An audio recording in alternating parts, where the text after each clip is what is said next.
Hello and welcome to Lost Love Chronicles. Dear listeners, before we get started, drop a quick hi in the comments and let us know where you're tuning in from. Also, if you have any suggestions for us to make the channel better, please let us know. Now let's start with the story. We all dream of reaching that magic age, 62, 65, or 68 depending on where you live, when you can finally say, I'm done. Time to cash in, activate that retirement income, and live life on your own terms. Sounds perfect, right? But there are plenty of catches. What income level are you expecting? What lifestyle will you settle for? Are you still paying rent? Taking medications? Carrying credit card debt? How much have you actually saved after years of grinding? It's enough to make you want to give up. Then luck stepped in for me, clearing a path I didn't expect. An old friend from my Revolutionary War reenacting days passed away and named me as his beneficiary. Terry was a retired Vietnam vet, a Huey door gunner. We weren't close, but we shared a rogue bachelor spirit. After receiving the news, I packed up and drove from northern Illinois to his place near Tomahawk Lake, Wisconsin. The campground where he lived was closed, converted into small permanent lots. Terry had been building his bug-out machine, a converted 65-passenger school bus turned mobile home. About 35 feet long and 8 feet wide, it was gutted, insulated, wired for 12-volt power, and fitted with a small water tank and sewage system. A cozy kitchen and bathroom were built in the back, with a heater ducting warmth to the sleeping area.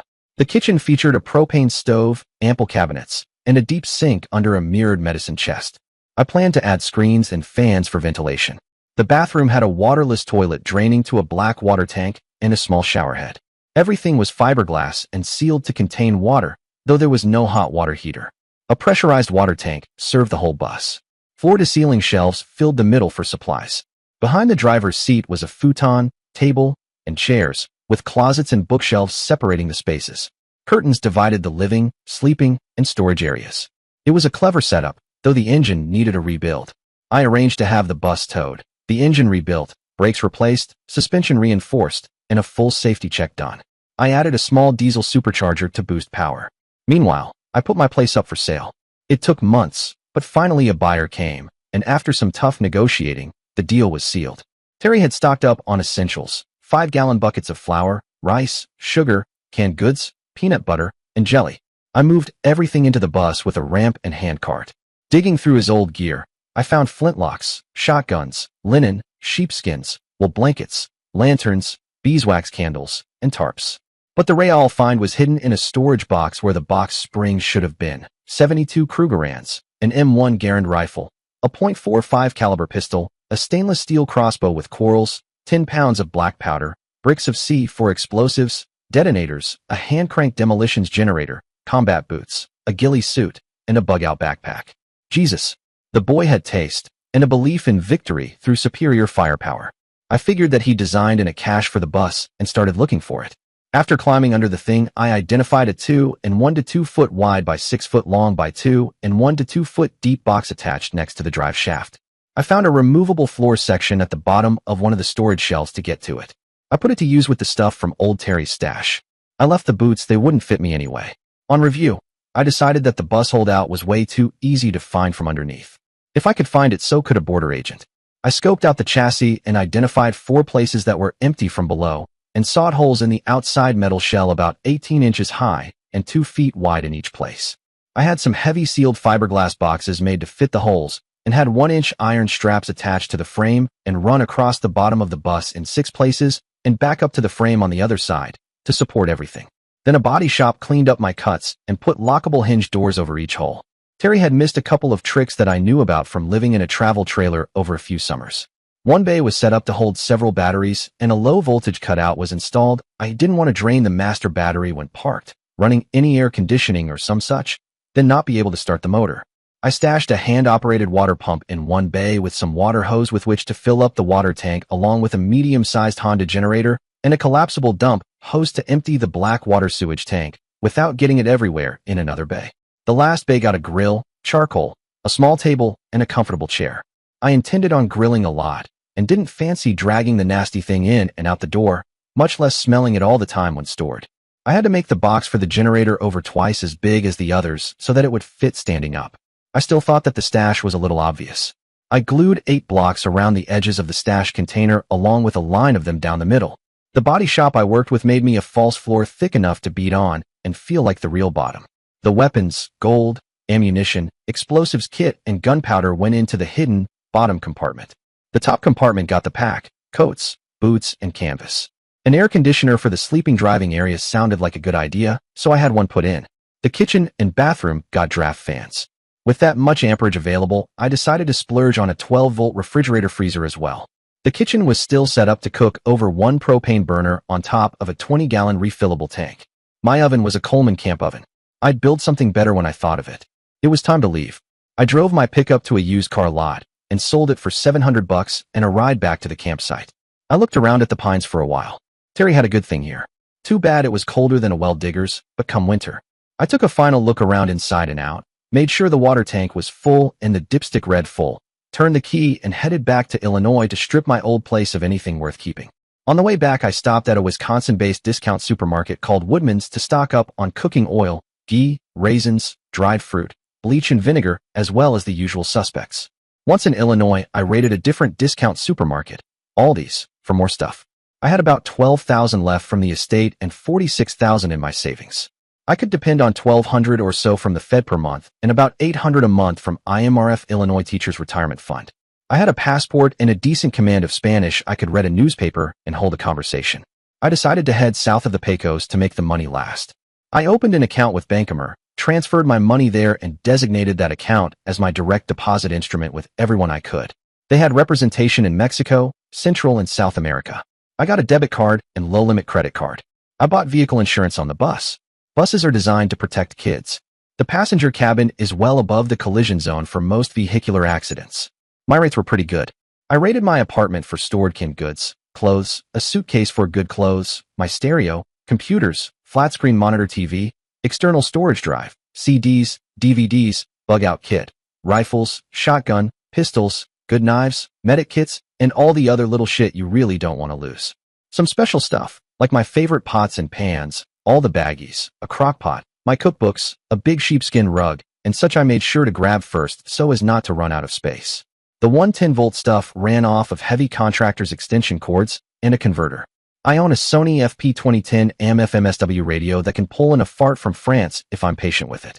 I knew that I'd have to work with the computers and flat screen to get them to work with the 12-volt system, but it could be done. I didn't leave any of my tools behind. I had hooks mounted to the outside passenger wall of the bus for tent poles. 10 and 12-foot solid oak handrails make bloody wonderful tent poles. With all the canvas, rope and tent stakes I own, I can put up a nice not-so-little 3-season room to live in on a beach or something. I'd look into getting some sheet screening later for bug-proofing. For $200, a couple of guys that worked for the apartment complex agreed to strip the place down to nothing for me and throw what they didn't keep into the dumpsters. I thought that it was a deal and took them up on it. I still had a bit of shelf space to spare, despite buying family-sized lots of paper towels and toilet paper. I had a spare 20-gallon propane tank filled and ready, 6 plastic jerry cans full of clean water, as well as 4 5-gallon steel jerry cans filled with gasoline for the generator. I'd even taken out a couple shelves just behind the clothes closet and put in my chest of drawers which held all my underwear, towels, and linens. The diesel turbocharger noticeably improved my fuel economy. I camped at several Walmarts as I headed southwest. Walmart reminded me of how we cooked in my dad's trailer. I bought a full-size electric frying pan with a lid. They're very flexible to cook with, have great temperature control, and you throw it on a shelf when it's not being used. I got tired of having my ride look like a Sunday school transport reject, painted the rough white that Terry had left it. I found a place that would repaint it in light gray metal flake for $600. I stayed in a cheap hotel room for the 6 days that they needed. It looked pretty good once they were done with it.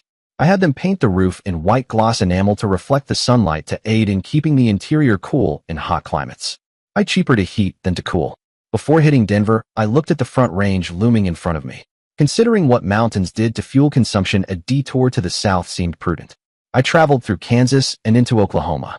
A more desolate place this side of the Yukon I dare you to find. I was wrong. West Texas and into New Mexico were mind-numbingly plain, but more of that later. Once in Oklahoma City, I checked out a guitar store to find out what live music was around. I had a pretty good night. Thank God for taxi services. I wouldn't want to drive the bus in a strange city, be at night, and copyright half drunk. My direct deposits had started coming in, but my expenses were a bit more than I had anticipated. I realized that startup costs were in a different class from maintenance running costs.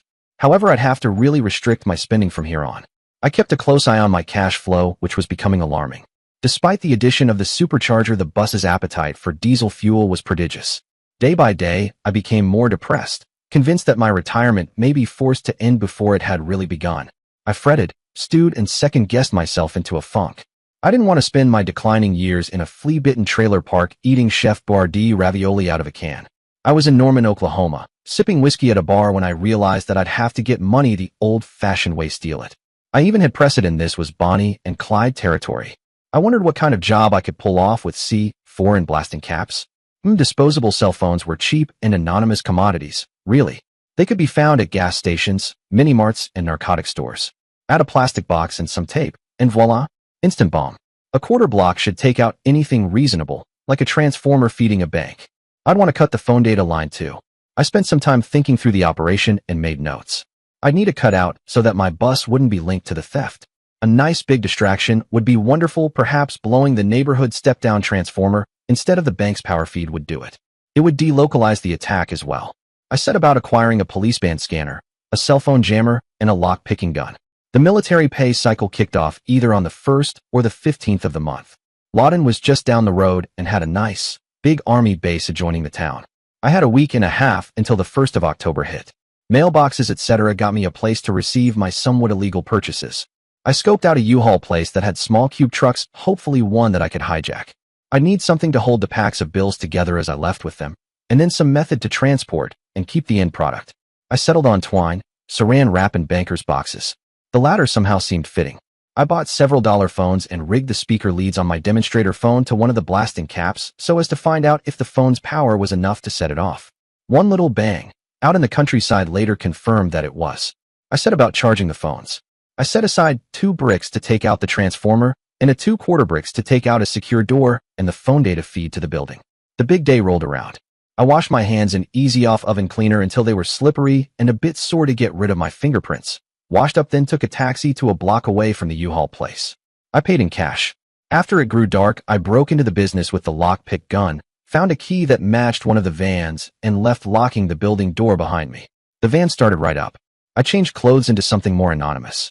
I wore a gray coverall, old-style black military boots, and a black-billed cap. I forced my way into the power company's compound and used double-stick tape to fasten a gray plastic box to the side of a big, humming transformer. I retreated, watching for any tracks that I may have left, covering or dispersing what I could. The bank that I had chosen had an alley behind it with an access door into the bank. That's where I left the van. I had twine, saran wrap, a half roll of pennies, a screwdriver, a hammer, a battery-powered scanner, and a battery-powered cell phone jammer in my pack, along with another remote-controlled bomb and the parts to set off another via wire and a detonator. About 5 in the morning, I placed the remote-controlled bomb over the phone line feed to the building and returned to the van. I didn't go to a diner for coffee or breakfast, as my face might be remembered and associated with the events of the day. Instead, I drank Gatorade and peed into an empty jug. 8:30 soon rolled around despite my impatience and jitters. Soon after the bank opened, I pulled the leg from a pair of pantyhose over my face, replaced my cap, and strolled in. I kept my head down to keep my face obscured. Just inside the door, I casually pulled out my cell phone and dialed 2 numbers. The lights went out, and a bang sounded just outside. I smiled. So far, so good. The manager was walking my way with the keys in his hand. As he motioned me to leave, I pulled out my inherited .45 pistol and pointed it at him. "Hello. I'm here to make a rather large withdrawal. Since you're insured to at least $250,000, this shouldn't impact you, or your job, or your institution. Please don't do anything stupid. Lock the door." I pulled out the cell phone jammer and put it on a table in the dimly lit lobby. I turned it on. I had about a half hour of power. Nobody should touch the jammer. It's booby-trapped. It was pure bluff, however, nobody knew that but me. "Everyone into the manager's office, please." I turned to the manager. "Let's get the head teller and proceed to the day vault." "Eh?" We found an older lady with wide eyes and a cell phone in her hand. "Doesn't work, does it?" She shook her head. "No." I gently said, "That's because there's a cell phone jammer in the lobby. Now, get your keys and let's go to the vault." "Eh?" After closing the office door and pinning it shut with my hammer and screwdriver, I snagged a cart and followed them. The vault door was open, but the cage was locked. I motioned at them with the pistol to get busy. Soon we were within the vault. I left the cart blocking the cage door so that we couldn't be locked in. I didn't want anything to do with the money in the drawers or mini safes up and down the teller line. That's where the die packs were usually kept, in an alarmed clip. "Open the day repository, please." They looked at each other, then slowly unlocked the door. Under the illumination from the emergency lights, I saw several cubic feet of banded packs of bills, as well as several trays of rolled coin. "Bring the bills larger than $5 to the counting table, please." They silently began stacking packs of money. I checked for die packs by fanning the ends of the packs of bills. Very good, very good. I haven't found any die packs. I provided a ball of twine and a couple rolls of saran wrap. "Please tie the bills into bundles the size of a lunchbox or so and wrap the bundles in 2 wraps of saran wrap." As they tied and wrapped, I filled the cart. When the cart was full, I looked at the stacks remaining. A bit of a holdout on their part. They had started with the small bills, leaving the largest on the table. "Nice try. Please wrap the hundreds, the 50s, and the rest of the 20s. Quickly now." I evaluated the cart for the lowest denomination bills and set them aside. I exchanged the lower value packets with the higher ones, then filled the rest of the cart with bundles of 20s. Time was getting short. "Thank you for your cooperation. Now, if you don't mind, please give me your key sets. Then hand me your jacket, sir, and your purse, ma'am." They complied. "Great. Now I'll lock you in the vault. Soon the staff locked into your office will become bold enough to throw a chair through the window. I'll leave your keys before the vault door." I locked them in, left the jacket and purse outside the vault, found the key to unlock the screamer on the back door, and opened the door. Nobody was in the alley. I quickly rolled the cart down the ramp and to the back of the van, where I unlocked it and heaved the whole thing into the back to save time. I returned to the bank, where I tossed the keys minus the front door key that I'd seen him use where I promised, left the building, pennied the bank's back door shut, stripped off the nylon disguise, and left. I left the phone jammer in place to stretch my getaway time window. It would keep any cell phones unusable for a bit yet, and keep them occupied. I told them that it was booby-trapped, hadn't I? 20 minutes later, I was at the truck stop where I had left the bus. I pulled up next to the bus door. Under the anonymity provided by the professional traffic, I boxed the money still wrapped in saran wrap and moved it to the storage shelves within the bus. I grabbed the can of Easy Off, locked the bus door behind me, and drove the U-Haul van over to the restaurant parking lot. There I sprayed the interior with the Easy Off to eliminate any partial prints or proteins that could be used to identify me. I was back to wearing a polo shirt and chinos with sneakers. The coverall and cap went into a dumpster after I crossed the state line into Texas. I kept the boots as they were comfortable, and the sole pattern was probably the most anonymous one on the face of the earth. I was now a felon, guilty of bank robbery and fleeing across a state line. Imagine that. The police scanner didn't have anything remarkable to say for about an hour and a quarter, at which time all hell broke loose. I shrugged my shoulders. I'd either make it or I wouldn't. Either way, I was set for 3 hots and a cot for the rest of my life. At 62, that's not such a bad thing. I stopped late at a big truck stop between Rawls and Lubbock, Texas. I slept the sleep of the wickedly satisfied. It was late morning that I rose. I smiled as I thought about the sheer volume of financial comfort stored within those boxes. I resolved to break down the bundles and get a count once I'd hit some place to camp for a while. I retrieved a pack of $20 bills, checked to make sure that the serial numbers were not sequential, and filled my wallet. I knew that Rip Griffin truck stops provided dependable services and food despite their street name of Rip-Off Griffin. I had a nice shower, changed clothes, did my laundry, and browsed around until it was ready. The food was plentiful and hot. If nothing exceptional, it wasn't done badly, either. I bought and paid for a CD player, speakers, and a CB radio kit, which they would install for a fee. No problem. I shopped for CDs and checked out the clothing available while they worked. Tan Dickies poplin short-sleeve shirts are damned near a trucker's trademark. I thought that they were comfortable, so I picked up a few. I wasn't going to give up baseball hats for nobody, but I did pick up a green one to replace the black one that I sacrificed for the operation. Near Midland, Texas lay the Medessa Oil Patch RV Park. I had arranged for a week's stay while sitting in the restaurant at the Lubbock truck stop. I wanted to ease back down to reality after my little exercise in avarice. It turned out to be a nice, quiet place where I could sit back with a couple beers and grill out to my heart's content. All that cash was a bit freaky to carry around. I was certain that I could buy more Krugerrands in Tucson, the next big city on my way south. I didn't want to leave a straight trail, so after Odessa I'd travel through Carlsbad, Alamogordo, and Tucson, then double back to San Antonio, Austin, and Houston. I'd planned to stay in different truck stops, never stopping in the same one twice to overnight, and always spend cash, not credit or debit. I knew that if I were stopped by any police, marshal, or ranger and searched, I'd never see the money again.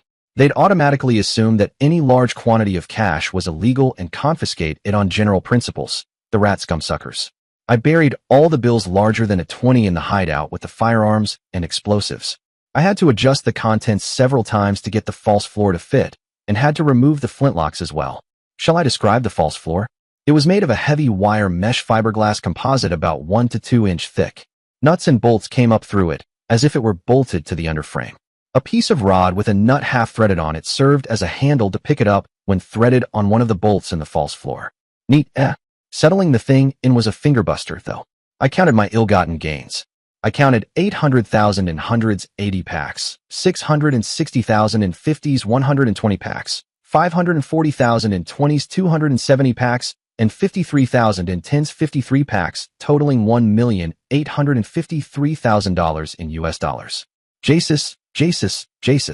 This was 10 times what I thought I'd be getting. I figured that the FBI would let loose the rats field teams for a bank robbery that took in over $1 million, even if there were no shootings. I thought that it might be a good idea to leave the country for a while. After prepping the scene, I invited the trailer park manager over for a steak and a beer or 6. I showed him around the bus. I had a flintlock rifle on the table with some cleaning supplies. We talked firearms for a while, then I sprang the question. You wouldn't know where a fella could deal for something a little more modern, would ya? He sort of scratched himself behind the ear and made thinking noises. I rolled a Kruger in across the table at him. Here, think a little harder, eh? He straightened right up and focused on that ounce of gold with a smile. In a low tone of voice, he said, you got a shopping list? Well, nothing automatic, but clip-fed 7.62 NATO would be nice. Something like a FNFL with a good day-night scope. Maybe an M79 grenade launcher with a couple cases of M406, along with a case of those giant shotgun rounds, a latest generation night vision kit, a pump-action 12-gauge tactical shotgun, and, if you're ambitious, a banker's box full of C for bricks and 40 number 7 blasting caps. I held up a half-full Crown Royal bag full of Krugerrands and jingled it suggestively. You wouldn't be trying to pull the wool over my eyes, now would ya? Friend, I just pulled off a job and have to get out of the country. I'm gonna go by boat and don't want to disappear over the side. I'd like a little insurance. He slowly nodded, hopefully figuring out which supplier to call, not which guys to call to roll me and leave me to die in the desert. I'll have to take a trip to Dallas, but with gold in hand I can get about anything. We shook hands on it. I left him with 50 shiny 1-ounce gold coins worth about $2,000 each. 2 days later, Bob pulled up in his pickup, smiling ear to ear. I got what you asked for and a little more. Here's your change. He handed me 16 of the coins. I gave him one for his services. When we unloaded the booty, I found all what I'd asked for along with a helmet that fit the night vision gear, a Class 3A armored vest with a ceramic chest plate, 2 cases of Claymore mines, 4 per case, and a Dirty Harry special, a chrome .44 Magnum revolver with an 8-inch barrel. If you run out of ammunition, it's an awesome club. I gave Bob the .45 in exchange. It had been accurized and ported. He was happy as hell with it. We went shopping for leather, holsters. I lucked into a vest designed to hold the 40mm x 49mm shells for the grenade launcher, cut big to fit over an armored vest. He knew of a local range that didn't ask questions if the explosions weren't too big. I sighted in the FNFL to catch the rise at 60 yards, which zeroed it to 300 yards. Someone had had a good gunsmith loose on that big scumsucker. It was smooth, accurate, and came back to zero without a big jolt. There's a big difference between a pure bolt-action rifle and a gas-operated one. The recoil is severely damped by the action in a gas-operated action. The bolt-operated weapon is a hard stick with a bang at the end of it. You feel everything hard. The Garand M1 that I'd inherited was known to break collarbones when shooting prone for just that reason. If you know what you're doing, you can tune the gas mechanism on a FAL. The gunsmith at the range gun store was happy to mount an aiming laser on the .44 and set me up with tritium aiming points on the M79 for low light conditions. I thought about getting a holographic sight, but the shock of the .44 would destroy it in short order. I got the FEL iron sights treated with tritium paint in case I broke the scope or had to lose it. The shotgun got a laser too. You got a cowboy action range here? Sure do. Got any Ruger single 6s, 6-inch barrel, .38, .357? Got a half dozen. I'll buy 2 and a couple boxes of .38s if I can borrow a double holster. We can do that. I turned to Bob. This is what I used to do to spend my time when I had too much money and not enough sense. Once I had the holsters on, I opened my stance and tugged the bill of my cap, slowing down a gear or two, and nodded at him, then held out a hand. Name's Kerosene Bob. Don't spec y'all heard o' me round these parts. Bob and the gunsmith broke up. We walked out to the 20-yard range. I brought out the pistols and cleared them, gave them a Roy Rogers spin, and dropped them back into the holsters. I loaded each one, filling all 6 cylinders, then dropped the hammer on the piece of leather thong tied to the top of each holster. That lets you run a full load without risking a chance fire, and lets you roll around on the ground without the possibility of dropping your weapon and not only embarrassing yourself, but disqualifying by losing control of a loaded firearm. I turned to face-down range and called the shot. 12 rounds, alternating. I began firing, one hand after another. The trick is to toss up your weapon in your hand after firing it, and immediately jerk it back down to use its weight to cock it and draw back the hammer. Your thumb doesn't have enough power to do it alone after the first few shots. I still had my eye. I hit nothing outside the 8-ring. Time. The blacksmith was smiling. Right around 7 seconds, roughly 2 rounds per second. Humph, healthful auto. I was grinning as I cleared my weapons. I turned an eye towards the blacksmith. I'll need a .38 cal jag, a small rod, some patches, and a bottle of hops number 9. He nodded, still smiling. I paid for the weapons, ammo, 6 more boxes of .357, the cleaning supplies, and the leathers. You wouldn't by chance have a couple of huckleberries around, would you? He laughed. Nope, but I know a feller that makes them. I'll give him a call and send you around his way. Want me to take back that harness if you're going for shoulder rigs? I nodded. I'd appreciate it. Just to keep the business going your way. Do you have any battle packs of 7.62 NATO? I should hope to shout. Fairly new stuff, too. How about 15 packs? There was a perceptible pause. Battle packs hold 300 rounds. Y'all anticipating a little rookus? I grinned. Nope. Well, maybe. I'm headed south of the border by ship. Never know who's gonna get greedy. Gotcha. I bought a few Krugerrands in Odessa. A few more were added to my stash in Alago In Tucson, I connected with a guy and bought 200 for a shitload of $20 bills.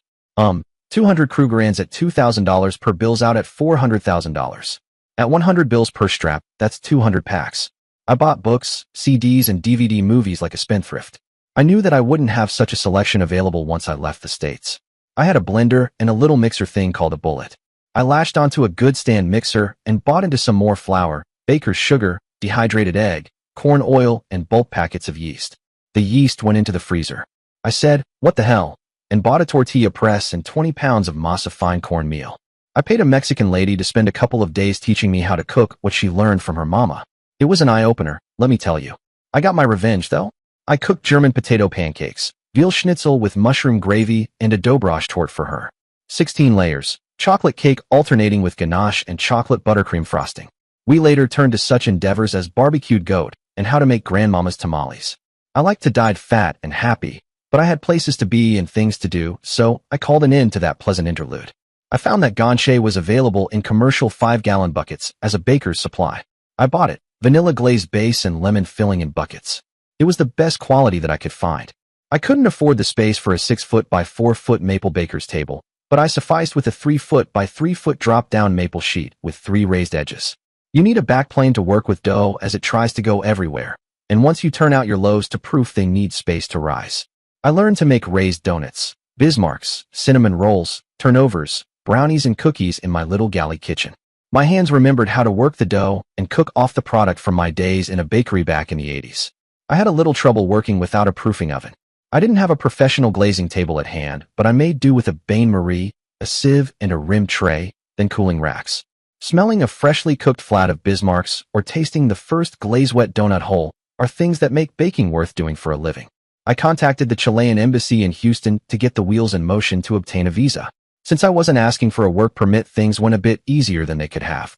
Chile has been undergoing a surge in immigration as people first from Europe and now from other countries in Central and South America are streaming in to take advantage of the healthy economy. I plan to pay them a visit within the month to prove my fiscal health and allow them to finger my passport. If they wanted to fingerprint me and run my ID with the state and federal government, I would come up clean for now. I headed out for San Antonio and points east. I wasn't a speed demon, so a lot of the road traffic passed me like I was standing still. The bus driver's seat left a lot to be desired. I resolved to get it replaced with something nicer at one of the big truck stops near San Antonio or Houston, depending on what I found. As I traveled further east, I found the environment getting drier, something that I thought was impossible, but there it was. I only spent a few days in San Antonio cleaning up and doing my laundry. I had a guy measure and install carpeting everywhere, but the bathroom and kitchen. I bought a nice-sized braided rug to go into the living room. I thought that it looked good in muted reds. I checked in with a big RV store and looked for an upgrade for my oven. The guy suggested hanging a tiny balcony off the back for the propane tanks and installing an RV-style drop-in multi-burner stove and oven. According to him, it should take very little work besides drilling the hole for the gas line and welding bolting on the balcony. It was fully insulated so it wouldn't burn the place down, and it would make any inspectors a lot happier. I shrugged my shoulders and said, hell, go for it. It turned out to be a pretty good decision as I got both propane tanks and the jerry cans of gasoline out of the bus, as well as the benefit of an oven with a thermometer and a fairly well-regulated temperature control. I picked up a smaller auxiliary Honda generator to keep from hauling the big one out all the time. I also broke down and bought an 8 cubic foot chest freezer that would run on 12 volts. Gain some space, lose some space. I had to rearrange the kitchen gear on the shelves closest to the kitchen and destroy a couple of shelves to drop in the freezer, but I thought that it would be worth it for the flexibility. I could stock up and leave civilization for weeks at a time and not give up my luxurious dinners or run out of fuel charging my batteries due to using the new, more fuel-efficient generator. A small 110-volt to 12-volt DC converter topped off my purchases there. I wired it into the battery farm so that I could charge them when plugged into an external supply. A small breaker box and distribution panel went into the battery bay so that I was code compliant with my AC use. On the way out the door, I spotted boxes of little blue bags, like dishwasher soap packs. These weren't soap, though they were deodorizers for the holding tank. They were like gold when they were really needed. I bought 4 boxes. The truck stop had several air ride seats that would fill the bill much as the captain's chair did in a professionally built RV. It would lock into a face-forwards driving position or allow me to spin about and use it as a comfortable chair when not on the road. My back and I noticed the difference immediately. They wouldn't let me use my grill at the truck stop, so I had a taxi take me to a steakhouse a couple of nights. It wasn't too bad, but as far as I'm concerned, nothing beats a well-marbled steak grilled over your own smoky fire, hot enough to make the fat pop and sizzle.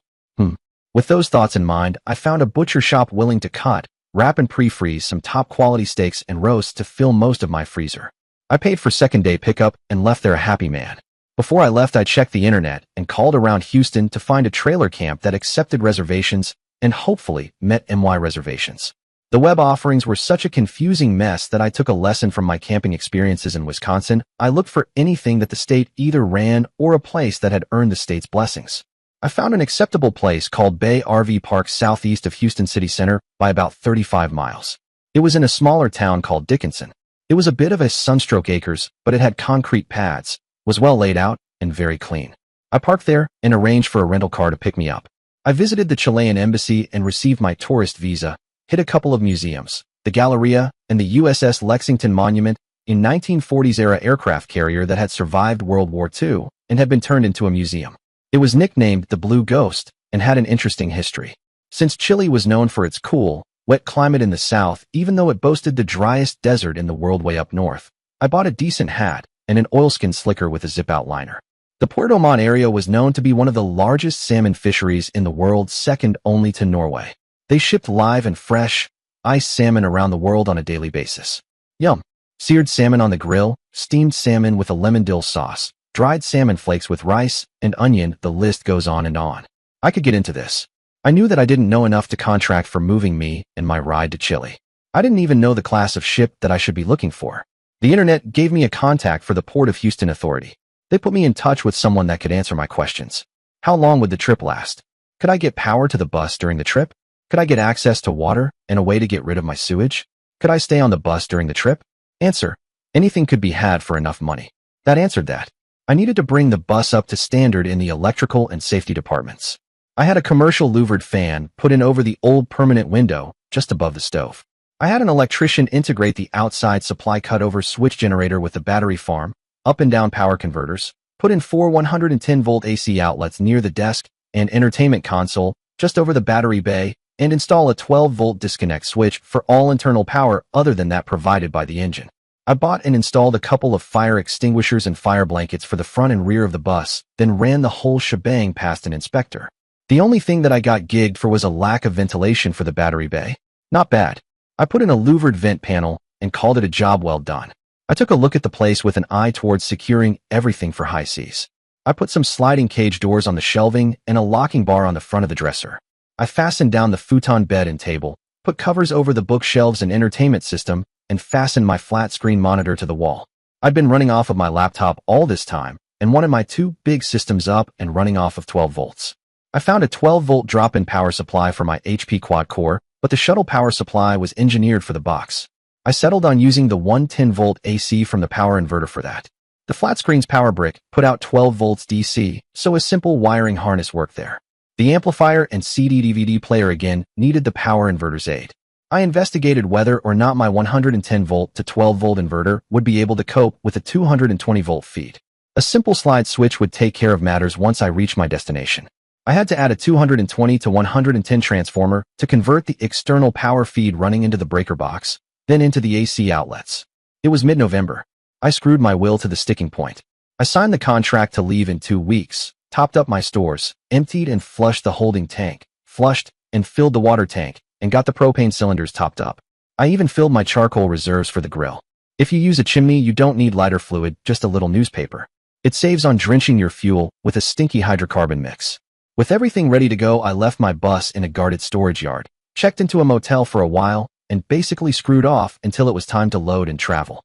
I spent my time in bookstores and window shopping. November in Houston is comfortable for us Yankees. I didn't mind living out of a suitcase for a while.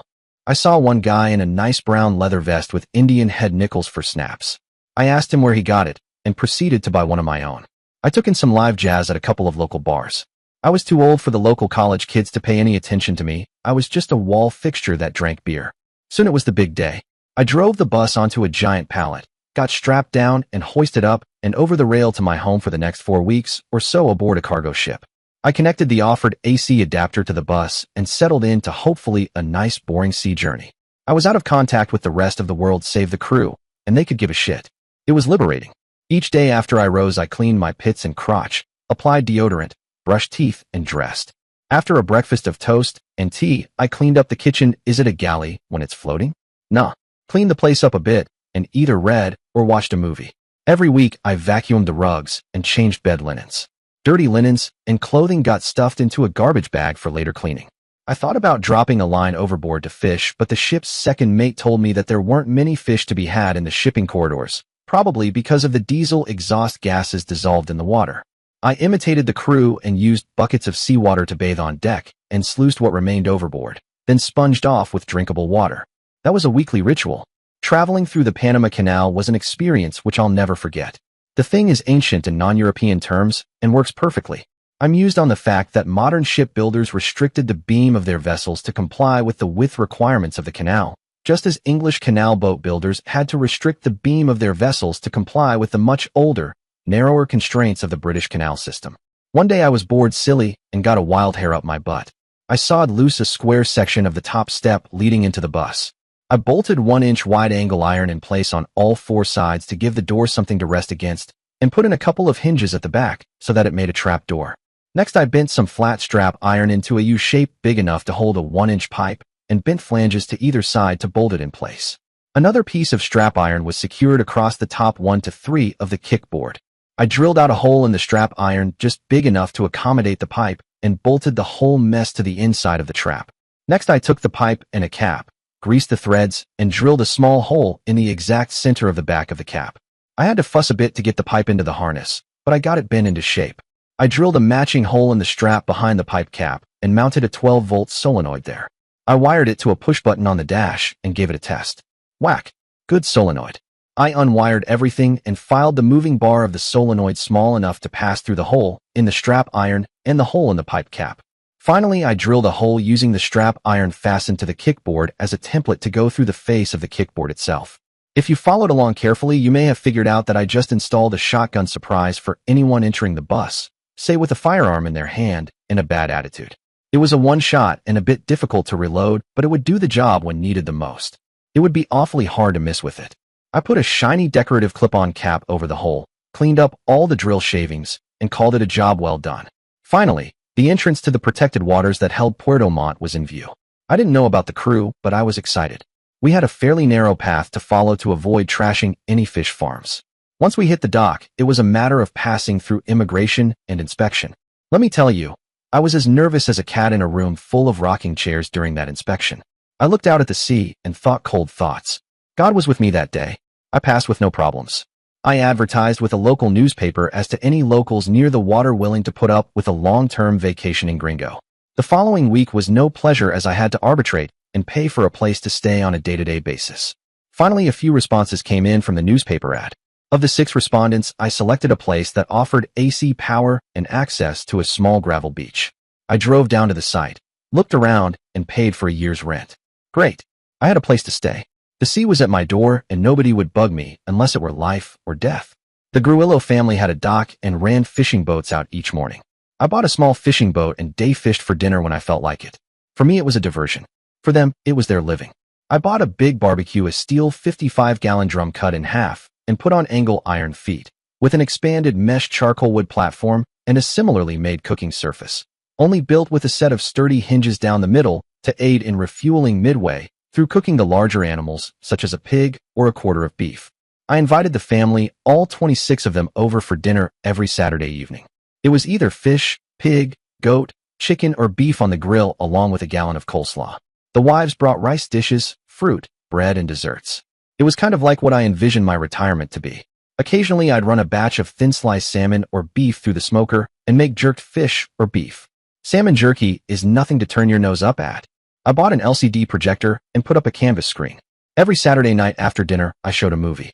I liked the older stuff, like Fiddler on the Roof, The Magnificent Seven, Zorba the Greek, and movies by actors such as Yul Brynner, Anthony Quinn, Steve McQueen, James Coburn, John Wayne, Elvis Presley, Lee Marvin, and Chuck Connors. I bought him on DVD and played him for the crowd. Danny Kaye was a hit, too. A lot of people came out of the shadows to watch the movies, but I didn't raise a fuss. Some people had a hell of a hard life, and if I could help out a little, God bless. Generally, I kept my head down, nose clean, and reputation spotless. I traveled into town once a week to empty the black water holding tank, purchase fuel for the boat and generator, fill up on charcoal, buy for the kitchen, search out movies to buy, make a raid on a bookstore or two, and eat something that I hadn't prepared myself. I try to get home each night rather than spend it in town, as it got a bit rough at night, in some places more than others. I spent more and more time outside. I used my tent poles to construct a 20-foot by 20-foot awning of white canvas. It was constructed to stand on its own when I went to town, but anchored to the bus with the aid of 2 large eye bolts, some fender washers, and nuts. It took a ladder to get up to the mounting points to attach the awning. We were protected from the wind and waves of the Pacific Ocean by being in a protected harbor, so the canvas didn't take too much of a beating. The sounds of the ocean kept me company. The cool weather along with the persistent winds prompted me to buy sweaters. The local product was quite good. I didn't ask what type of animal they came from. It could have been sheep, alpaca, or goat for all I know, but they were oiled, tightly woven, and comfortable. I sometimes kept a little fire burning in a pit fashioned from a beat-up truck rim buried in the gravel. I often kept a pot of water hot for tea. When fishing, I'd beach the bow of the boat and collect driftwood when my supply ran low. Bread and pastry came hot from my oven about every other day. I often bought from the fishermen when they came in with their catch, especially when the weather was bad. For Christmas, I bought them 3 GPSs and contour maps of the area. Then I had to show them how to use them. We got it done, though. We got it done. I created a monster, though they hit me up for batteries once in a while. On warm morning late in February, I was paid a visit by a couple of federals, but it was all low-key, kind of scoping out the area and making sure the crazy gringo wasn't cooking up crystal meth or anything. They eyed the crossbow and flintlocks hung on the wall, but didn't say anything. We sat and talked over tea and a fresh coffee cake. After that, I kept the .44 in the bus driver's map slot and the long guns in a pull-out drawer under the futon couch. I figured that I'd passed inspection. I was coming home from my trip to Puerto Montt late one evening when I spotted an old Chevy at the side of the road. It was up on a jack and a guy was sitting next to the tire holding one hand with the other. I slowed, then stopped next to him to see if he needed a lift. Next thing I knew, I had a pistol pointed at me and he was coming up the steps. I slapped that solenoid button and hoped for the best. It was pretty loud when the shotgun shell went off. It lifted him off the steps and blew him backwards with a hole in his guts. He'd been about 2 feet from the trap when it went off, and the shotgun load didn't have time to expand. It hit him like a slug, but expanded like crazy once it hit. I didn't know or care at the time.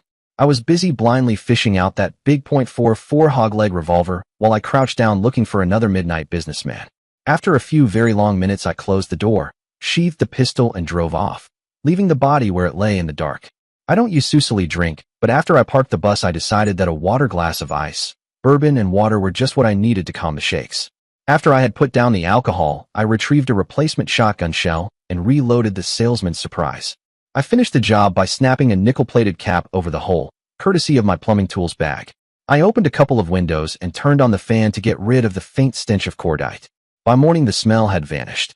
I sprayed the well where the trap lived with Febreze since the smell was still strong down there. Life went back to normal. I didn't hear a thing about it. It had been over a year since I'd stocked the bus. It was time to check my inventory, and look for expired use-by dates. I found some vegetables that looked chancy because of either rusted or dented cans. They went into the garbage. I ended up with about half a flat of assorted tomato stuff and veggies that I'd rather replace than keep. I dug out a couple of roasts to cut up for stew beef and found my big stock kettle. I started a 3-day stew on the fire pit, adding some canned goods each day so that they wouldn't all cook down into a mush. The tomato stuff went in the last day along with a couple cans of beans and a handful of bay leaves.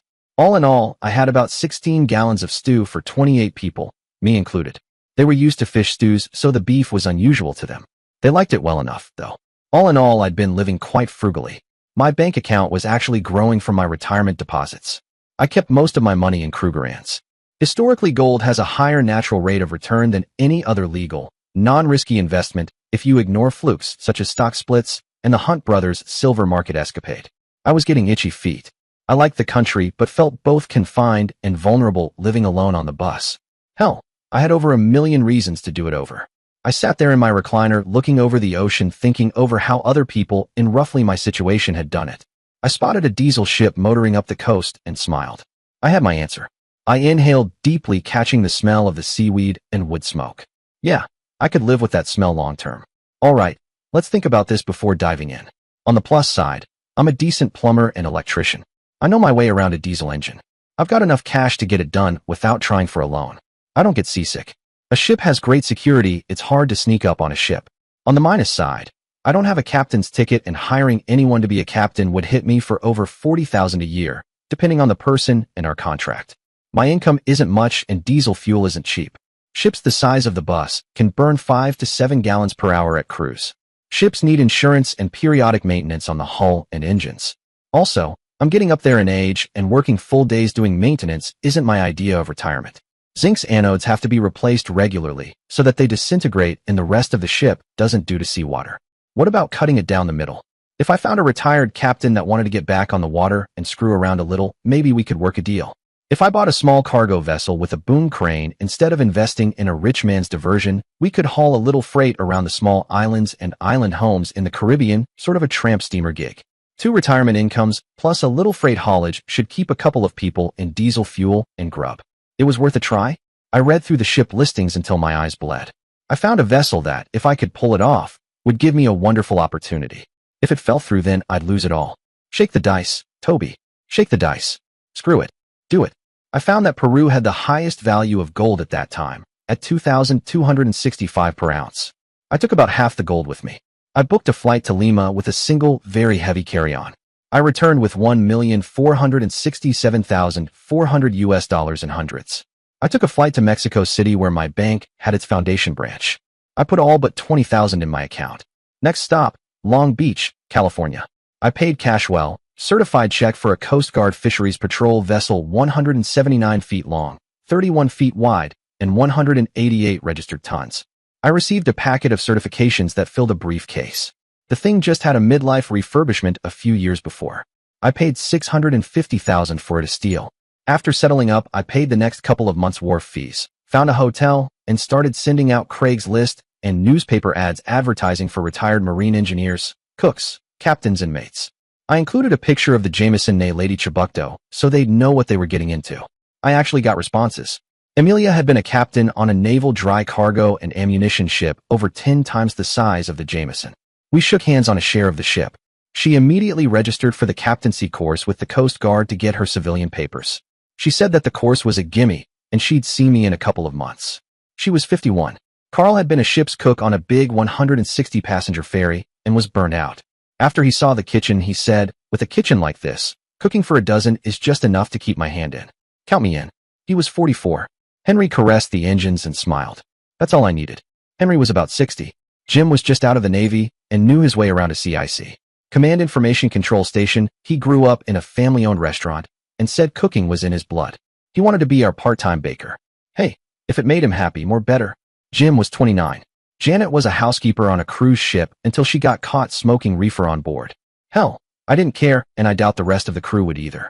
She came on as housekeeping and cook's helper. Janet was 26. Kate was a physician's assistant. She wanted to travel for a while to get the taste of Los Angeles emergency rooms out of her mouth. Great. With her help, we got our sick bay stocked. Kate was 28. A lawyer drew up the paperwork to incorporate us under an LLC limited liability corporation.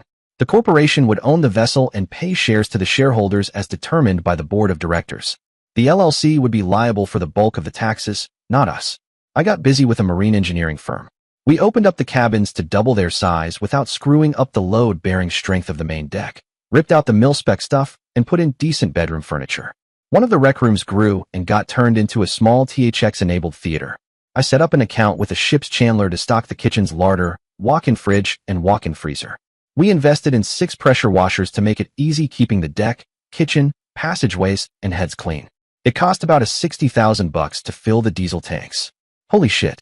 There was no way that I could upgrade the radar, GPS, Saturn AV, or autopilot beyond what we had. I added a commercial ship-to-shore radiophone and a sat phone to our electronics profile. A 15-foot hot tub mysteriously appeared on deck purely in the name of hygiene, of course. Back where a fantail should be, I had a barbecue grill welded into place off in one corner. It was out of the way, protected by the sidewalls, and fulfilled my demented demand for barbecued meat and jerky. It looked goofy as hell, but screw it, it worked goofy hell.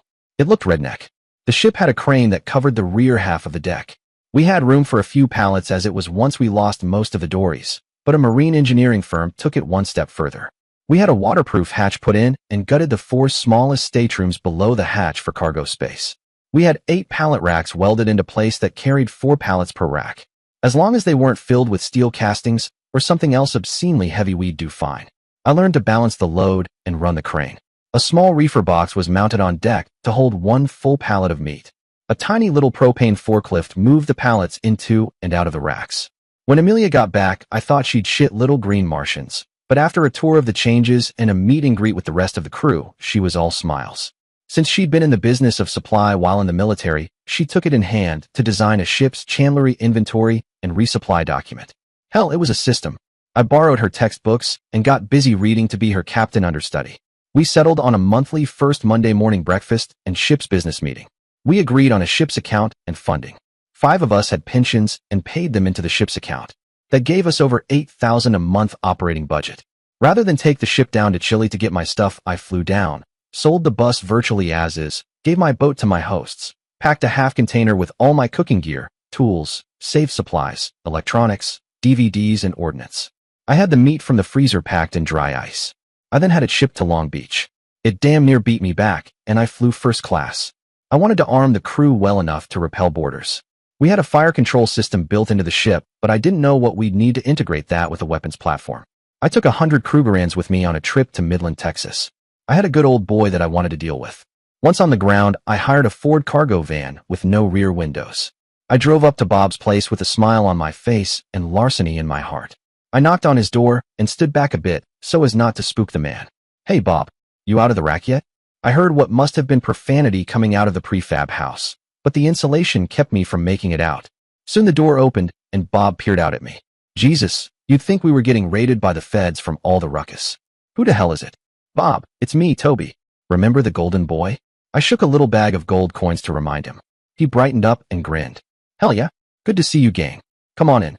I sat down and had a coffee with him, then brought up some business. First, I slid a photo of the Jameson towards him. "I bought it. It's ex-coastie. I've collected a crew and we're off to do business in the Caribbean, but I'm worried about piracy. She's got a fire control system, but I have no idea how to interface with it. Can you help me out? I figure if you've got any blue water Navy guys, you know somebody's got to know what to buy and how to get it integrated." He sat there and looked at me, then laughed. Then he reached out his hand and shook mine. "Chief Petty Officer Bob Conway. Nice to meet ya." He grinned fit to beat the band. "So what's it gonna cost me for 2 M61 Vulcans and 10 cases of HEI? High explosive incendiary?" He grinned, showing lots of teeth. He dropped the good old boy accent. "One hell of a lot. We can probably steal what we want from the Naval Stores Depot near Galveston. We drive up with a forklift and a cube truck and drive out with 10 pallets, or so, worth several million. We can probably find the Vulcans already on universal mounts. All you have to do is bolt them down, plug them in, and run a couple calibration round times." I threw him a pouch holding 10 Krugerrands. I said we'll probably want to blow the local power grid transformer before knocking on the door. It gets their attention elsewhere and confuses the issue. "Shit, that was you. That bank never knew what hit him. They're still talking about it." I just grinned, not bad for an old retired fart. We got busy planning the operation. Bob had 3 friends that he had history with. They were a bunch of grizzled old warriors that still had some hell-raising left in them. I agreed to pay them $5,000 per man for the job. I paid in gold. They agreed to furnish the propane-powered forklift, the C4, and the truck. I called the ship's sat phone and asked Amelia to cross the Panama Canal and come up to the port of Texas City. I'd have a dock reserved for them. It took a couple days to get everything ready.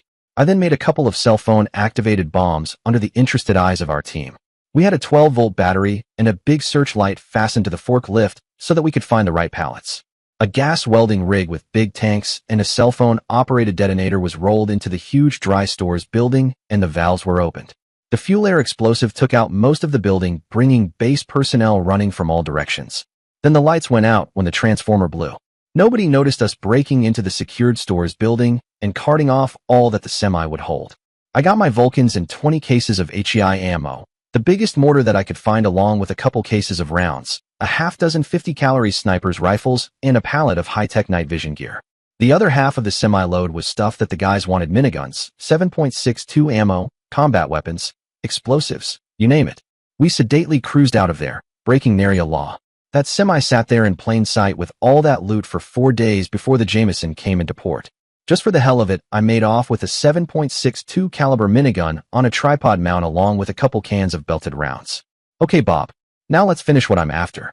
Let's see if you can produce 6 FNFL rifles equipped for 3-round bursts, with scopes, 6 good vests with trauma plates, 6 helmets to hold the night vision gear, 6 12-gauge street sweepers, and 5,000 rounds of both 7.62 and 12-gauge ammo. Now that she's in port, I've got access to the rest of my gold reserves.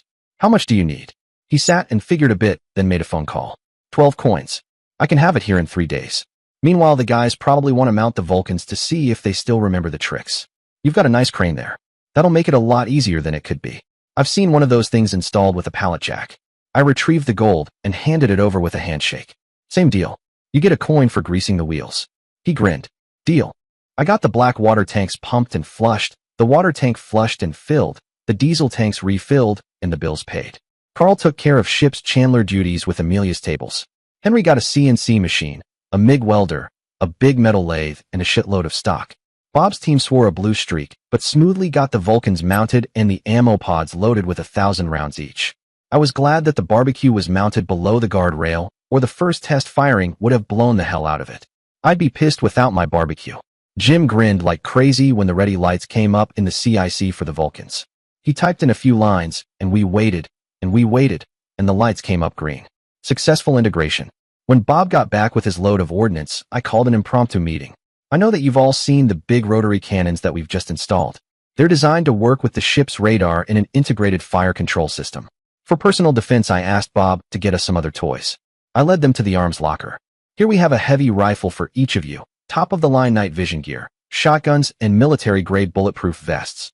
If it hits the fan and we get hit by pirates or somebody goes onshore and gets screwed up, I want us to be able to respond in strength. If we need to retreat to the ship under fire, then we can use this. I tapped the case of C4. And these, I tapped the cases of claymores, to rain sunshine and happiness down on the unbelievers. We will all need to practice working with the night vision gear. Below decks are pallets filled with cases of ammo for the Vulcan cannons. The cannons hold 1,200 rounds of 20mm incendiary high explosive. The cases of ammo hold 1,000 rounds each. Oh, if anyone fancies themselves as very good, with a rifle, I've got a few .50 cal rifles to test yourselves against. Ladies and gentlemen, I believe we're open for business. I contacted a shipping factor to see who needed secure deliveries from the Gulf of Mexico south to the north coast of South America. Someone had bought an island called Turtle Cay and was building a Spanish-style villa. We agreed to deliver the generator, spools of cable, and air conditioning units for $5,000, which gave us about a 30% profit. Next, we got hooked into a delivery cycle of fresh food for 8 islands and 6 villages. It wasn't big bucks, but it kept us ahead of the curve and got us fresh grub for wholesale. We used the hot tub religiously and had a pretty good time. I found out that Henry's hobby was making jewelry, so I invested in a micro-torch and some platinum stock. I sacrificed a couple of Krugerrands too. He did damn good work. Janet eventually told me that she loved gardening. Now, gardening on a vessel at sea has its own special problems. The salt spray on deck raises hell with the plants. We figured out how to build a Perspex half-shell over the bow that would deflect the spray and let her work with a few raised beds that got plenty of sunshine. She grew mostly flowers, but a few kitchen herbs crept in there after Carl begged and pleaded enough. Kate tanned and red and tanned. She had her RN as well as her PA physician's assistant. She was powering up for her MD. One day I was working with one of the Vulcans, wiping it down with dry lube and inspecting it for corrosion and salt damage. Kate came up behind me, damn near scaring the squitters out of me. "What ya doing?" "PM. Preventative maintenance. Complicated machinery has a tendency to get progressively screwed up when exposed to salt spray and air for long periods. Baby -2 here seems to check out, but I've got to run through all the ammo in the pod to make sure the caps, brass and links don't have corrosion on him. It's boring as hell, but it has to be done. Come on, I'll help you forget about those boring old links." She took me by the hand to her cabin where I discovered what real athletic skill looked like. Lying there, sweaty and amazed, all I could say was, "Holy crap," while she snuggled up next to me. "You're gonna have to start eating your Wheaties, bud. Honey, even Jean-Claude Van Damme in his prime couldn't keep up with you." "Humph. I heard he's grumpy because he's short-tempered." I sighed. "Too bad. He sure could throw a punch. Too bad he couldn't keep up, too." She giggled like a little kid. "You do all right for an old fart."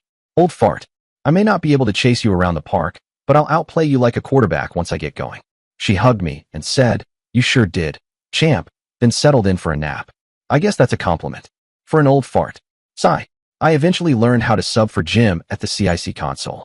I had to learn how to interpret the radar returns at various ranges, as well as half listen to the radio chatter as I held my watch. As I whiled away the hours I thought about the Vulcans. With radomes, or something like them, over the mounts, the destructive sea environment would not have such an intrusive effect on them. With a piped-in air-conditioned environment bathing them from below decks, snorkels, their arduous PM cycle could be cut back severely. We could fire directly through the radomes as they were nothing but thermoformed plastic. I'd bring it up with Henry the next time I had a chance. For now, we were using canvas tarps over them. No sense scaring the hell out of the natives. Janet didn't have a full day's work on her schedule, so she hung around with various other crew. Amelia taught her radio protocol and how to follow a plot. She helped Carl out in the kitchen and seemed to like the work. Carl was a CIA cooking school graduate and taught her a lot. Henry did his best to teach her how to see and feel around machinery, but she just didn't get it. She thought that the integrated routines at the CIC console were cool, and Jim helped her see the relationships and what to look for as the oversight for the electronic systems. She got pretty good and would probably qualify as a mate at the CIC station if tested. If everything took a shit, it was nice to know that someone else could man the station and know when and how to hit the weapons enable switches. When Kate wasn't studying or recuperating from studying, she ended up talking to Henry. He had over 30 years of tried and true knowledge about how things worked and was happy to have someone to listen to him carry on about one system or another. Kate had a pretty good idea how people worked. Learning how equipment worked was relaxing because it didn't have a damn thing to do with biochemistry. We got a request for an armed courier gig. We were to transport a small diplomatic team to Cuba to initiate relations with the U.S. It was decided that bringing an armed naval ship under U.S. flag into Cuban waters of the time was just asking for trouble, so the job got farmed out. I held out for $5,000, our next yearly insurance payment and replacement for any ammo expended. We had a deal. We were hailed by the Coast Guard to heave to while steaming towards the port of Miami. Our big radomes got some nasty comments, but a shrug and a declaration of defensive measures got us a nod. The captain and his -1 got the tour. They seemed impressed at the changes we'd made in the cabins and in adding the hot tub. The cap broke down and said I wish I could get away with a barbecue grill. Damn. I patted his back and left him with a pound of salmon jerky. Hey, at $80 a pound on the left coast, that's not exactly chopped liver. In DC, the caterers get charged 3 times that if they can get it at all. Poor scumsucker. We were instructed to tie up at a secured dock.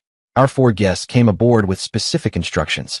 We were not to debark until dark and to arrive so that they could disembark in the dark as well. That was pretty specific, so we burned time for a while. Henry and I played Yahtzee at the table in the forward mess. After a couple games, I decided to take a nap until dark. I anticipated being up all night. Upon rising, I headed for the galley where Carl had left a tray of sandwiches in the cooler. I snatched one for me and one for Amelia at the helm. We were going to be running lights out all the way. It was going to be a bit over 24 hours at 14 knots. Figuring 400 miles to Havana. Amelia planned to nap in the reclining pilot's chair during the trip, and I planned to bounce back and forth between CIC and the bridge. Boredom sets in on a long watch. No secret there. Only a low level of awareness is necessary at the CIC station, as the alarm presets will get your attention if anything ominous occurs. We had the console set to trigger an alarm if any surface traffic approached within 10 miles. Both Vulcans were dialed back to 100 rounds per minute, and the fire control software was set to fire 20-round bursts. About 3:30 in the morning, a CIC console alarm went off. For fast boats were coming up on our stern at about 40 knots. I reached up and gently threw the switch to arm Vulcan -1, our stern chaser. I actually heard the bullets impact our ship as they fired .50 caliber machine guns at us. The ship's frame groaned a little as the Vulcan took care of business. Soon the radar echo returns for our uninvited guests were no longer present. I took -1 back to ready status as Jim came up behind me to see what happened. I reported to him the facts of the contact. He sat down in my place and typed a bit. 80 rounds expended in 4 bursts. They must have hit near the waterline. I walked out onto the deck and looked around. There was shredded plastic everywhere. The radome must have exploded like a glass jar when that thing fired. I shrugged. I'd get a broom when we had enough daylight to work by. I hit my bunk. The last thing I remember thinking was, damn, that went well. When I awoke the next morning, we were still making headway. I grabbed a push broom from ship's stores and headed topside. Henry was unbolting the remains of the radome from its mount.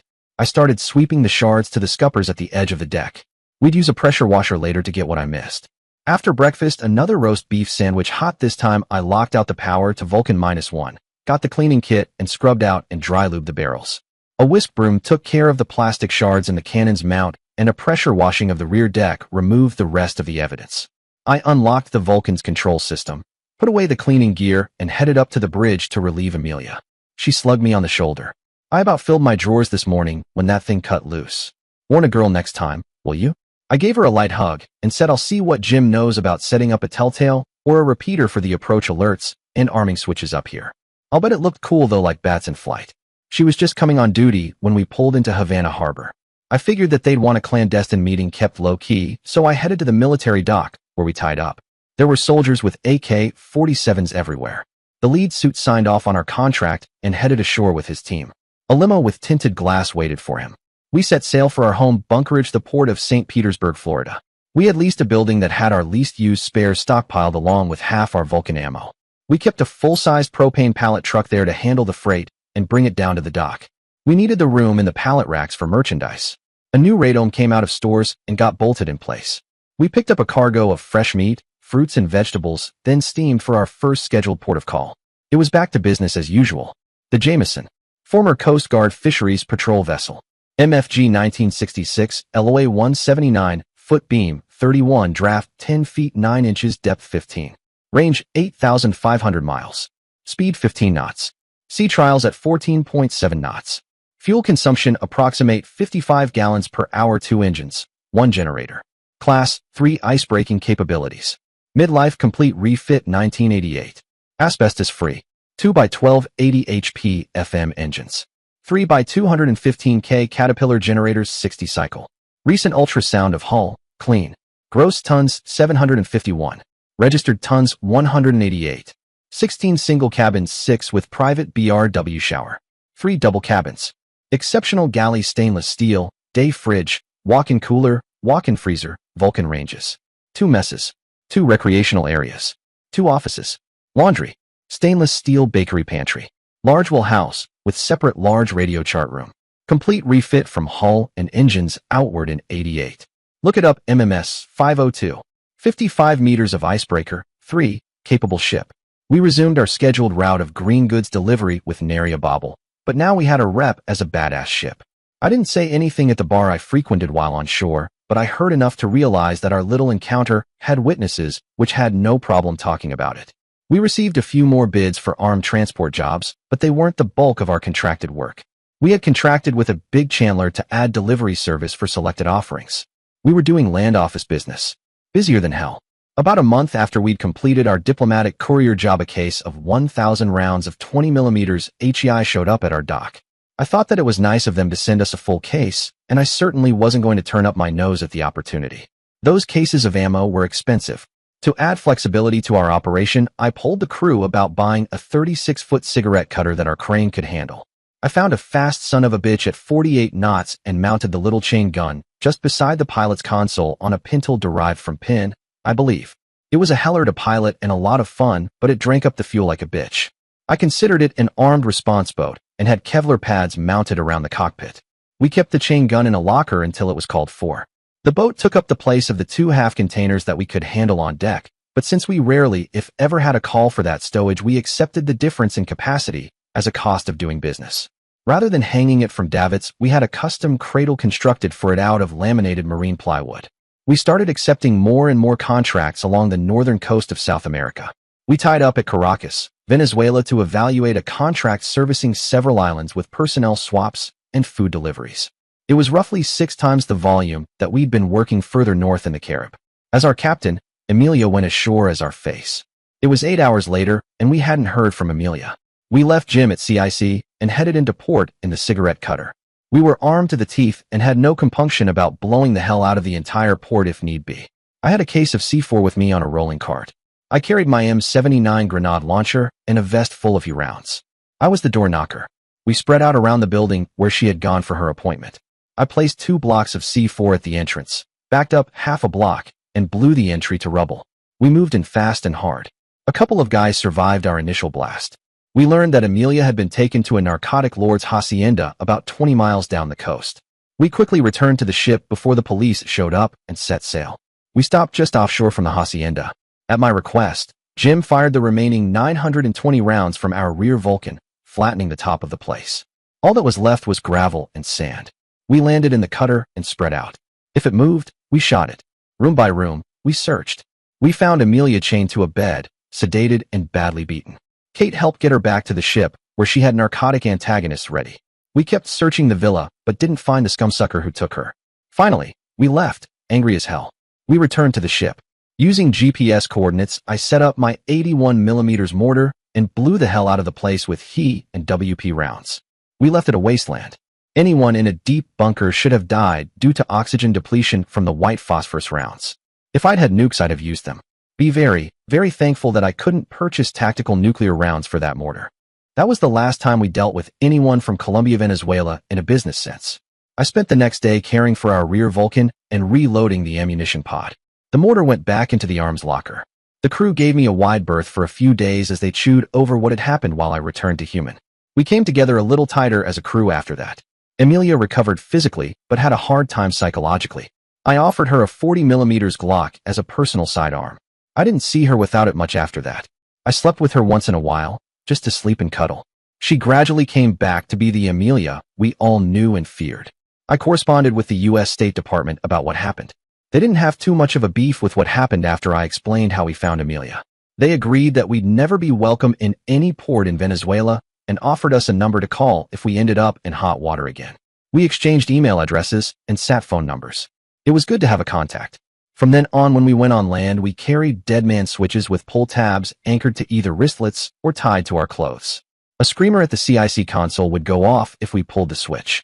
A readout would identify which person was involved due to the use of a slightly different frequency for each transponder. We each went armed every time we left the ship. We kept in practice, too. It took a bit of doing, but a console was added to the bridge that allowed some of the basic CIC functions to be performed at that slave station, such as radar monitoring and fire control. Emilia got her alarm, and then some. It allowed for the staff for both stations to stand watch with each other, keeping each other awake, and allowing one to spell the other for nature breaks. The crew wanted to know where the money was coming from for all these updates: the barrage console, the machine shop, the cigarette cutter, and more. While in port, I called for a crew-wide meeting. I didn't do the suit-and-tie dweeb thing with PowerPoint slides, but I did set up a laptop with a projector. I showed spreadsheets and bank balances. We had about $120,000 in our working account after taxes. Since we were registered in the U.S., we were responsible for U.S. income taxes. We were registered as an LLC corporation that paid a negligible income to the partners, but paid for pretty hefty expense accounts. This minimized our individual tax burdens. I floored them when I showed them the balance of my reserve account at $1.6 million. I didn't mention my personal stash of 150 Krugerrands that I kept in a little safe I'd found built into the purser's my cabin. It was too bad that we didn't take the time to make a cash withdrawal at the narcotic lord's compound. Sigh. Missed opportunities and all that. I talked the rest of them into a grand tour of the Gulf, from Key West around the island chains to Aruba, then back up the coast of Mexico, to Galveston, Texas, and finally back around to St. Petersburg. The ship's chandlery we contracted with had a few odd shipments such as blood replacements and medical gear that needed delivery to some really odd places, and a big-ass Oman generator was contracted for delivery to Baraka, Cuba. No problem. I taped a big laminated map of the Gulf to the wall of our mess, and we marked our progress. We stopped off to see every little island we could find and some not so tiny, like Haiti and Jamaica. We got courier visas for Cuba and spent a couple of days taking in the culture and cuisine. We like Cuba. We damned well be back. The culture of Puerto Rico was strange, very Hollywood. Very Miami. I thought Trinidad was a hoot, all those businessmen in suits and shorts. Well, they were called Bermuda shorts, after all. Now, I wonder how they named Bermuda onions. Aruba was way the hell and gone south, but very pretty. We stopped to take on stores and clean up in Limon, Costa Rica. As we had a secured dock, we decided to spend a few days there. Again, it was an entirely different culture from what we were used to seeing. Jim and I were fairly fluent in Spanish, so we shepherded the rest around town. Carl got greedy at the market, but we let him. We'd be eating fresh fruits and salads for a few days. I bought some hammered silver and some nice cloth prints to hang in my cabin. Janet wandered off for a while and came back with red eyes and a big smile. You want to get high? I grinned, then laughed. I elbowed Amelia, pinched 2 fingers in front of my lips and sipped air, then pointed my thumb on obviously very happy Janet. She shook her head and grinned. How much did you score? About a half key, and it's really good herb. Okay, while we're secure and in port, I don't have a problem. Any other time than that I want it under lock and key in the dispensary, all right? Sure, boss. She replied. Just let me get happy once in a while, and I'm good to go. Jim made her a batch of chocolate chip cookies after we got back on board. I think he got grinning good lucky that night. We continued up the coast of Mexico, stopping at ports offering secured wharfs. We ate a lot of fresh grilled fish and spent some quality time in the hot tub drinking wine and swapping lies. I ended up explaining to the rest of them about accumulating recognizable, standardized gold coin for their retirement funds, as it was as inflation-proof as any specie that I could find. After that, they all started putting aside a little each month, earmarked for Krugerrand purchases. I kept thinking about how much money we might have found at that narcotic lord's compound. I'd seen pictures of the yields from raids on other narcotic lords. To this day, I don't know if I was greedy or just wanted a heavier pad, more financial security. Either way, I took us from a defensive to an offensive posture. I called the State Department number that they'd left with me. I danced around the question of what big-time narcotic dealers were giving them the worst problems, narcotic dealers with coastal home bases. I was promised a return call. The next time we were in home port, I received a couple of visitors. These guys obviously knew what they were looking at when they spotted the Vulcan installations. The size alone gave away what they were once you knew that they were sitting on the original weapons mounts. The diplomats that we'd hosted had no doubt described what they'd seen to give them corroborating evidence. I received the coordinates and whatever satellite photos that they had on 3 narcotic dealers, one near Ensenada, Mexico, on the Baja Peninsula, one near Puerto Penasco, south of Phoenix, and a big mother outside of Coro, Venezuela. I asked for some munitions to assure that the places would be wiped out. I asked for and got 6 cases of 81mm mortar he rounds, 6 cases of 81mm white phosphorus rounds, and plenty of propellant discs. They came unbelievably fast. In 4 days I had my ammo more than the arms locker could hold. I had them stashed in the main cargo bay with the markings spray painted out. I thought that I'd catch a hat load of shit over what I'd done, but the meeting was surprisingly quiet. I think that our income accumulation rate had primed them for a little piracy. While sitting around drinking wine, I described how I'd gotten the funds to purchase our vessel and later, how I'd procured the cannons. It was an eye-opener for most, but they understood the concept of acceptable risk. Now that we had the Vulcans and the mortar, we had one hell of a tool set. If we were going to do this thing, we wanted to cover the nearest location first, even though it was considered to have the strongest defense. That was in Coro, Venezuela. After evaluating the site, I placed a call requesting a little air support. I asked for the delivery of 3 Moab devices to wipe out the entire compound and remove any active defenses before we went in.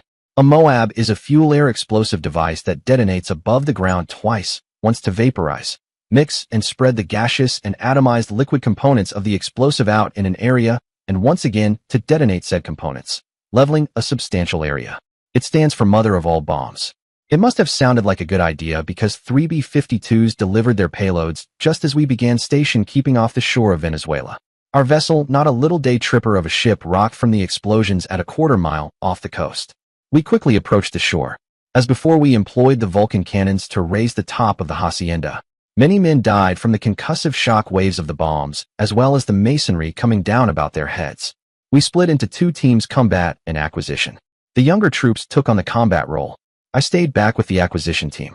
When we were called in, we carried carts, hand trucks, bankers' boxes, and canvas bags.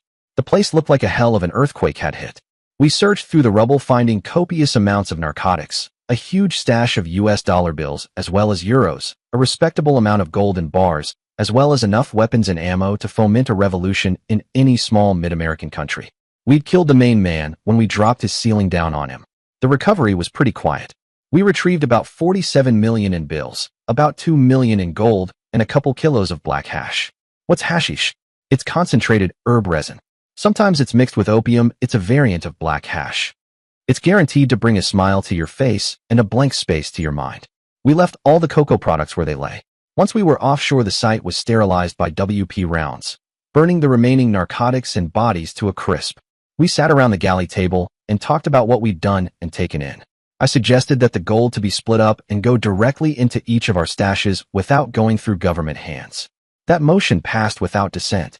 Once we dropped that 47 million into the ship's account, taxes would take it back to about 31 million, but it would be clean money. We could spend it anywhere. Regrettably, if we voted to take any as shares, we'd be taxed again.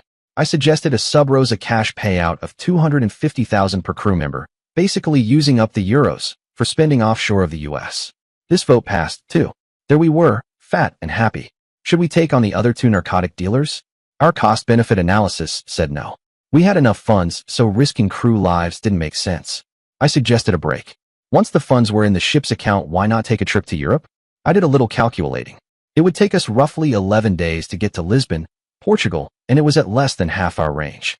We could take on stores there, explore the city, head into the Med Basin, and have a vacation. If we did it during the summer months, it would minimize the risk of hitting any mid-Atlantic storms. The bank book balances made a few of our crew reevaluate their status. Kate needed to finish her MD, and now she had the funds to do so. Henry was just damn tired. He'd stay on until we found his replacement out of loyalty, but then he was out of here. We got pretty damn maudlin at their departure party. We advertised for crew replacements. Upon evaluating the Coast Guard's crew staffing model, we hired on Fred as a gunner's mate, Sid as a machinist and maintenance specialist, Carrie, and as an MD, Jean as a combat marine, Tina as a pharmacist mate, and LaShonda was an inventory control specialist. Gina was a combat medic with some surgical experience, recently retired. Sid had specialized in Vulcan maintenance. They all hired on for a flat pay of $45,000 per annum with a $100,000 hiring bonus and an as-found share. We had a happy troop. The new talent matrix gave us a bolder combat profile. Gene had some dubious contacts. He'd been active in some black ops and knew how to spot for laser-guided munitions. Been there, done that. We took on the other two narcotic lords. We steamed up the canal to Ensenada. Gene stalked the site wearing a ghillie suit and used something resembling a rifle to call in a laser-guided strike on the narcotic lord's hacienda. The place exploded in the middle of the night. We overran the fortifications like Cambodian insurgents. All we left were bodies and rubble. We took in 35 mil in cash and gold. We left a smoking ruin. There wasn't enough to identify as human remains once the firestorm burned out. Phew. We had to detox and normalize after that one. I went through my investment spiel once again since some of the faces had changed. We shared out the gold and a $250,000 each as we had before. Everybody had a pretty healthy war chest by then. We anchored off a resort dock in the Gulf of Baja, or whatever you call the protected waters between the Baja Peninsula and the Mexican mainland. We paid for our protection, then got shit-faced and mellowed out for a while. I signed on for a fishing charter and came back with a mojo sunburn and an ugly monk fish bigger than I was. We were going to have poor man's lobster for a while. Bring on the melted butter. We didn't find out until much later that the Mexican government was perfectly happy to have Vietnam-style missions run against some of the cartel's compounds that had proven themselves to be too expensive in men and equipment to neutralize with what they had. If some money came up missing after the body count was over, then what the hell, it was never in their treasury anyway. The Gallic shrug was understood in more places than France. Deniability was the name of the game. We eventually considered ourselves partied out. We got our act together and steamed north to Puerto Penasco at the very head of the Gulf of California. Hey, I looked it up. I like the Baja Gulf better, myself. We evaluated the site as a team. It looked like the most effective way to reduce the place was a Puff the Magic Dragon. The Air Force had devised a way to equip B-52s with multi-barrel cannons on one side of the fuselage so that a long, slow circle flown around a target area was saturated with high explosive incendiary rounds from well out of range of the site defenses once any ground-to-air missile complex was disabled. Jean assisted with a laser designator to get an air-to-ground missile on target to take out their air defenses. Two B-52s performed a pre-dawn raid, circling the place, spiraling in to demolish any and all outlying bunkers. Finally, they finished their magazines by crisscrossing over the hacienda itself. After watching the attack from offshore, I wondered if there'd be anything left to salvage. Sid was sure that all the miniguns used would need barrel replacements. It sure made me respect the power of air superiority. We hit the ground with pistols and shotguns. I brought along a half-dozen bricks of C4, a dozen blasting caps, and a detonating rig. Wire and dynamo, we might run into a sealed bunker door that we'd have to reduce. The B-52s didn't leave much. We spent a lot of time moving busted concrete before we got to the basement levels. There were 3 vaults. I shrugged. I had 6 blocks of C4. I was smart enough not to go through the doors. I went through the side walls and measured degrees, using improvised sandbags over each charge to focus the explosions. Going slow preserved the contents of the vaults as I went through the layers making up the vault walls. When we broached the first vault, I took one look and called in the medical team. It looked like a pharmacist's warehouse in there. We raided it for what we could use and called in the military to harvest what remained. There was a lot of addiction going on in there. I wondered where all it was coming from and being distributed to. The second vault was someone's investment cash. It wasn't big, but it sure was worth stripping. We inventoried gemstones, gold, paintings, ivory and bronze sculpture, jade sculpture and carvings, display cases full of knives, and the damnedest collection of pistols and rifles that I'd ever seen. We were going to have to set up a couple of our unused cabins as a frigging floating museum. Imagine a museum that let you touch and hold all the exhibits. The third vault was disappointing. It was only filled with cash and gold. Sigh. I supposed we'd get over it. Right. Bloody damned well we would.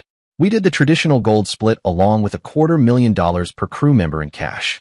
I suggested that the gold bars be swapped for Krugerrands as soon as possible as they were a known commodity while gold bars were suspicious in their quality and their provenance, despite the chop marks and mint marks they bore. Krugerrands were the perfect anonymous trade good. South Africa sure did good when they started minting the damned things. They've become the de facto smugglers' and investors' instrument of choice, much as doubloons and pieces of 8 were hundreds of years ago. We steamed down to Puerto Vallarta, where we tied up to another resort's dock usually reserved for the big cruise and party ships, and had the necessaries taken care of. Then, with the ship under guard, we proceeded to get trashed along with a few of the locals that knew how to party. When one team decided that they'd had enough, they relieved the duty crew, letting them blow off some steam. I managed to swap about 40% of our gold bars for Krugerrands while in town before exhausting the local supply. We steamed back to Mazatlan and Guaymas to get the rest of our gold converted and buy more Krugerrands with our cash on hand before steaming south for the Panama Canal. From there, we topped up our stores in Florida, deposited what cash that we wanted to declare, and steamed east into the dawn to find out what Portugal was all about. During the cruise, we worked on our museum. Once we hit shore, we'd look into carpets and high-quality woodwork to showcase our exhibits. There was no way that we could create opal glass for the light tables. Some things just had to be bought on shore. We started north, in Noya. Yes, it's in Galicia, Spain, not Portugal. We'd get there. Carl bought cases of wine. The nightlife featured a lot of salsa dancing. Next stop down the coast was Pontevedra, then Vigo. We hit the busiest fishing port in the world. Carl and I kept the smoker going 24/7 for a couple of weeks to take advantage of the fruits of the sea.